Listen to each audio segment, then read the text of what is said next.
हरे कृष्णा, राधे राधे दोस्तों। तो आज है एकादशी मौनी की वीडियो आपको सभी को मिलने वाली है।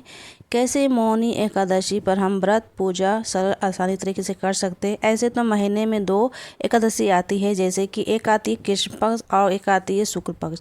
तो ये शुक्ल पक्ष मौनी एकादशी की आज पूजा विधि करके दिखाऊंगी। तो चलिए दोस्तों स्टार्ट करते हैं पूजा विधि। तो सबसे पहले आपको एक चौकी लगा लेनी है। किसी तरह की भी चौकी लगानी है, लकड़ी की होनी चाहिए। तो मैं यहाँ एक चौकी लगा दी है, उस पर हम पीले आसन लगा देंगे। जो भी आपके पीले आसन हो, जैसे कि वेलवेट के आते हैं, कॉटन में आते हैं, तो एक आसन आपको लगानी है पीले में, क्योंकि एकादशी हरि विष्णु जी का जब भी पूजा होता है तो पीले वस्त्र ही बिछाया जाता है। तो यहाँ देखिए मैंने जो है पंचामृत बना लिया है कच्चे दूध में, जैसे घी है, दही है, दूध है, शक्कर है, सब कुछ गंगा जल मिलाकर मैंने एक साथ ही मिलाकर स्नान कराती हूँ, अलग अलग नहीं रखती हूँ। तो यहाँ देखिए मैं पंचामृत से स्नान कराने के बाद शुद्ध जल से जो है ना, इसमें एक तुलसी पत्ता जरूर इस दिन रखें दोस्तों, क्योंकि एकादशी के दिन या तो पूर्णिमा के दिन, सत्यनारायण भगवान के दिन बिना तुलसी दल की पूजा जो है नहीं मानी जाती है। तो दोस्तों कच्चा दूध नहीं है तो शुद्ध जल से स्नान करा सकते हैं। जैसे कि गंगा जल में आपको लाल चंदन पीले चंदन मिलाकर जो उसे स्नान कराया जाता है उसे बोलते हैं गंधोई चंदन स्नान। और नहीं कच्चा दूध है, पंचामृत नहीं बनाए हैं, तो उस जगह पर आप शुद्ध जल गंगा जल लेकर और उसमें चंदन लाल और पीले और मिलाकर जो स्नान करा सकते हैं। उसे भी नहीं कर सकते हैं तो आप शुद्ध जल से स्नान करा सकते हैं। उसमें सिर्फ आपको तुलसी दल डाल देनी है, उससे भी काफ़ी शुभ हो जाता है। स्नान होने के बाद हम सूखे कपड़े से इनके अंग जो है ना पोंछ देंगे। अच्छे से पोंछने के बाद हम इत्र की जो है सेवा इसी समय देंगे। अगर इत्र नहीं लगाना चाहते हैं तो ऊपर से आप जो है पोशाक पहनाने के बाद छिड़क सकते हैं। मैं इस तरह से स्नान कराने के बाद जो है इत्र से जो है इस मालिश कर देती हूँ, ताकि इनको दिन भर की जो है ना आराम मिले। तो साथ में स्नान करने के बाद इत्र से ही जो है ना मैं मालिश कर देती हूँ, लगा देती हूँ। उसके बाद हम पहना देते हैं पोशाक, और हल्के फुल्के पोशाक पहनाएंगे क्योंकि बहुत ज़्यादा गर्मी है दोस्तों। तो इस तरह से कॉटन ही इनको पहनाएं, बहुत ज़्यादा गर्मी है। और इस तरह से कॉटन वस्त्र में काफ़ी इनको सुकून और राहत मिलती है कॉटन वस्त्र पहनाने से। तो गर्मी के मौसम में, समर में जो है कॉटन का ही इनको प्रयोग करें। तो मौसम के हिसाब से जो है इनको वस्त्र पहनाया जाता है। तो ये देखिए फटाफट मैंने इनको तैयार कर दिया है। अब बैठा देती हूँ उनके आसन पर। तो चलते हैं, सारे पूजा की मैं तैयारी कर चुकी हूँ, बस एक एक करके जो है ना आपको दिखाते जाऊँगी कैसे आप अपने एकादशी व्रत पर पूजा कर सकते हैं। तो यहाँ देखिए बांसुरी माले सब कुछ मैंने पहना देती हूँ। तो उसके बाद इनका तैयारी होने के बाद थोड़ी सी इत्र लगा देंगे हल्के फुल्के।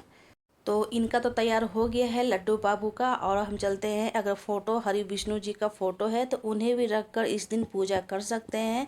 और गणपति के बिना तो पूजा अधूरी मानी जाती है, मैं हर वीडियो में बताती हूँ। तो अगर गणपति नहीं है तो सुपारी का बना सकते हैं। मेरे पास छोटे से गणपति है, गन्नू है, और उन्हें मैं बैठाकर थोड़ी सी अक्षत रख कर बैठाई हूँ। ऐसे जो है बिना चावल के आसन नहीं देनी चाहिए। तो यहाँ पर जी अब हम कलश रखेंगे, जो कि थोड़ी सी चावल रखें। आप चाहे तो यहाँ अष्टदल भी बना सकते हैं। मैं थोड़ी सी चावल रख के ना उस पर कलश रखूँगी।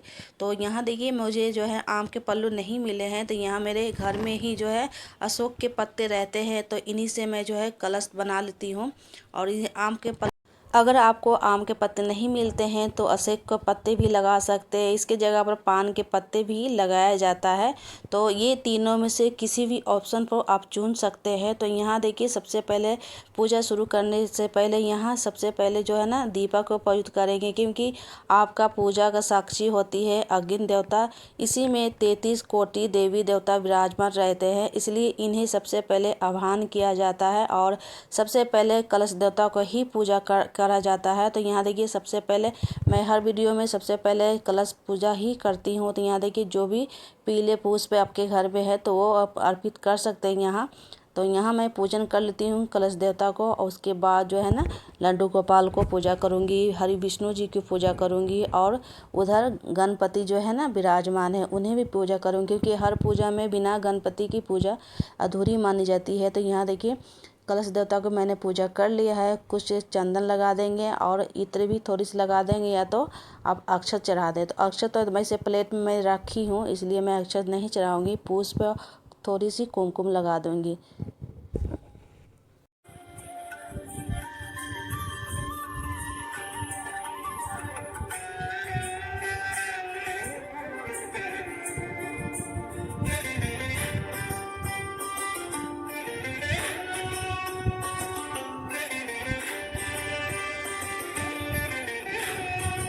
इधर लड्डू बाबू को भी लगा दूंगी। ठाकुर जी को, हरि विष्णु जी की फ़ोटो रखे हैं तो उन्हें भी तिलक लगाएंगे हम चंदन से। लड्डू बाबू को भी तिलक लगाएंगे चंदन से, गणपति को भी लगाएंगे हम चंदन से। तो कुमकुम से भी लगती है तो कुमकुम भी लगा सकते हैं गणपति को।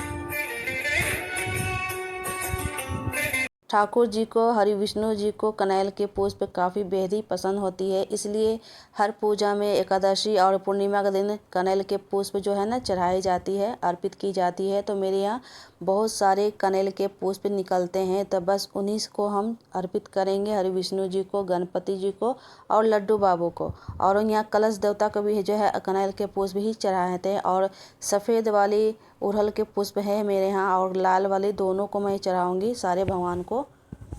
तो यहाँ देखिए जो भी फल है तो उसे मैं अर्पित करेंगे। मौसम के सीजन के अनुसार जो है ना तरबूज भी लगा सकते हैं, खीरे भी लगा सकते हैं।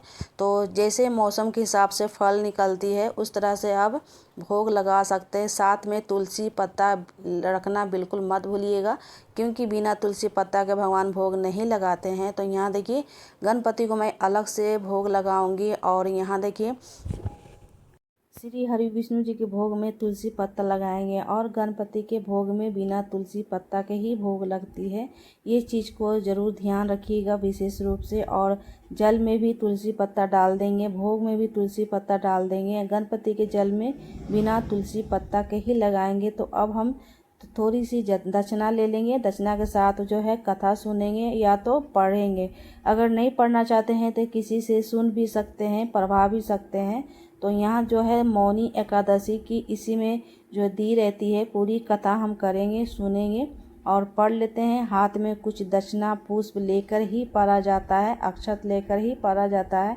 खाली हाथ जो है ना कथा नहीं सुनी जाती है और पढ़ी जाती है। तो यहाँ कथा, इस दिन भगवान विष्णु की मौनी अवतार की पूजा की जाती है और उनके निमित्त व्रत रखे जाते हैं। कहे जाते हैं कि जब समुद्र मंथन के समय अमृत कलश के लिए देवी और दानों के बीच युद्ध चल रहा था, तभी भगवान विष्णु ने मौनी अवतार लेकर दानों को मोहित कर लिया था और अमृत कलश उससे लेकर देवताओं को दे दिया था। इसलिए मौनी एकादशी पर भगवान विष्णु की मौनी अवतार की पूजा की जाती है। भगवान श्री कृष्ण युधिष्ठिर को मौनी एकादशी की महत्व समझाते हुए कहते हैं कि महाराज जी, त्रेता युग में महर्षि वशिष्ठ के कहने से परमात्मा श्री राम ने व्रत को किया था। व्रत यह सब प्रकार के दुखों को निवारण करने वाले, सब पापों को हरने वाले व्रत को में तथा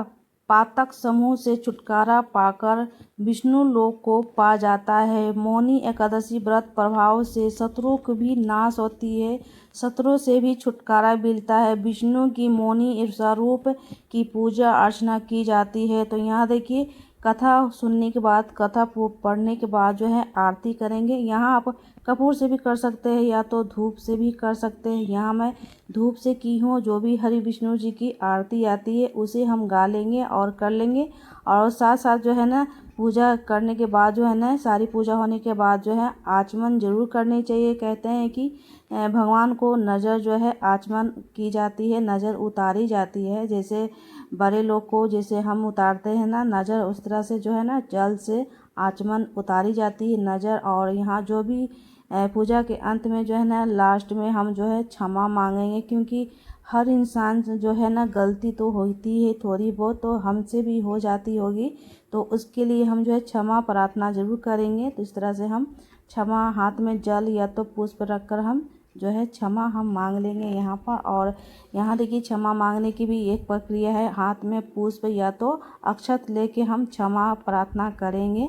तो क्षमा मांगते हुए जो है हाथ जोड़ के हम करेंगे।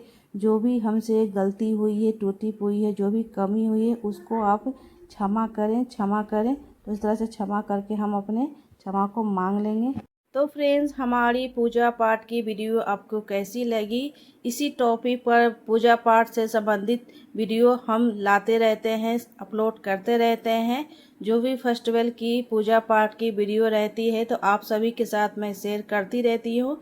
वीडियो अगर अच्छी लगी हो तो प्लीज़ चैनल को लाइक कर दीजिए, सब्सक्राइब कर दीजिए, कमेंट करना ना भूलें, क्योंकि कमेंट से ही पता चलता है कि आप कमेंट का मात्र एक जरिया है आपसे जुड़ने रहने का।